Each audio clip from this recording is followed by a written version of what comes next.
ज़िंदगी का बहुत अच्छा हिस्सा है। प्रोटीन बड़ा लाजमी चीज़ है, लेकिन कुछ कंडीशन में हमें प्रोटीन के बजाय असल में अमाइनो एसिड्स चाहिए।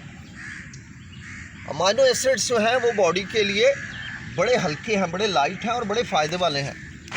इसी तरह हमारी जो फ़ैट है, देखिए दो तरह के फ़ैट हैं। गुड फैट क्या है, जो हमें हमारे ड्राई फ्रूट से मिल जाती है, बादाम है, अखरोट है, खजूर है, पिस्ता है, कैशू नट हैं, इनसे हमें बहुत शानदार किस्म की फ़ैट मिलती है और जेन्युइन और गुड फैट मिलती है।